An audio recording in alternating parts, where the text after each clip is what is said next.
শুভরাত্রি। সেই শুভরাত্রিতে যাওয়ার আগে রাতে যে খাবার হবে সেই খাবার আজকে করবো আলু ঘাটি। সেই আলু ঘাটির জন্য রেঁধে নিচ্ছি মশলা বাটাগুলো তৈরি হচ্ছে। তারপরে আমরা সেই আলু ঘাটির সাথে দেব টমেটো এবং কাঁচামরিচ এবং আলুটি সুন্দর করে ছিলে নেওয়া হয়েছে। সেই আলুটি সেদ্ধ করা হবে এবং সেটা আলু ঘাটি তৈরি হবে মাছ দিয়ে। আর সেই পাশে এদিকে আমবাগুন এবং কাঁচামরিচ এবং পেঁয়াজ সুন্দর করে কুচি কুচি করে কেটে নিচ্ছি। কেটে নিয়ে সেটা আপনাদেরকে আমরা রান্না করার যেভাবে করা হয় সেভাবে আপনাদেরকে আমরা দেখানোর চেষ্টা করব। সুন্দরভাবে আপনারা দেখতে থাকুন এবং আমার ভিডিওটি যদি অবশ্যই ভালো লেগে থাকে অবশ্যই আপনাদেরকে বলবো যে শেয়ার করুন এবং অন্যকে দেখার সুযোগ করে দিন এবং আমার এই পেজটিকে ফলো করবেন।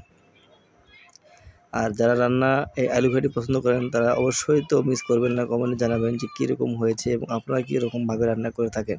আজকে আমি যে রান্না করলাম সেটা হচ্ছে আমার সুন্দর একটা ছোট্ট রেসিপি, সেটা আমি করে আপনাদেরকে আমি দেখানোর চেষ্টা করলাম। সেইটা রান্নার রেসিপিটাই আপনাদেরকে সুন্দরভাবে পরিবেশনা করে দেখাচ্ছি।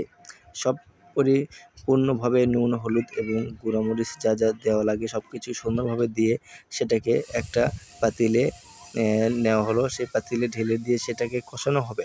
সুন্দর করে কষিয়ে সেই টমেটো এবং মরিচ এবং আদা বাটা, পেঁয়াজ বাটা, রসুন বাটা, হলুদ গুঁড়া মরিচ দিয়ে সুন্দর করে সেগুলোকে মিক্সড করে এবং সুন্দর করে কষানোর পরে তার ভিতরে আলু ঢেলে দেওয়া হবে। সেই আলু ঢেলে দেওয়ার পরে সুন্দর করে সেখানে সুন্দরভাবে ঢাকনা দিয়ে সেদ্ধ করে আলুটাকে নরম করার পরে সেই আলুটাকে সুন্দরভাবে একটু হালকা ঘটনা দিয়ে নেড়েচেড়ে দিয়ে সেই আলুকে মিক্সড করাতে হবে এবং মিক্স করার মাধ্যমে আপনাদেরকে পুরোপুরি যেভাবে দেখাচ্ছি প্রসেসটা এভাবেই আলু ঘাটি তৈরি হয়। এবং আজকের যে সুন্দর রেসিপিটা আপনাদেরকে করে দেখালাম অবশ্যই আপনারা যদি ভালো লাগে থাকে আপনাদের কাছে রিকোয়েস্ট করব যে আপনারা শেয়ার করবেন এবং সাবস্ক্রাইব করে রাখবেন এবং আমার এই আজকের রান্নার রেসিপি যদি কেমন হয়েছে সেটাও বলবেন। এবং সবশেষে রান্না রেডি, একটা পাতিলে সেটা ঢেলে রাখলাম, সবশেষে খাওয়ার উপযোগী। এখন আমরা রাত্রি খাবার খাবো এবং কার ভালো লেগেছে সবাই অবশ্যই জানাবেন এবং সবাইকে ধন্যবাদ। আসসালামু আলাইকুম।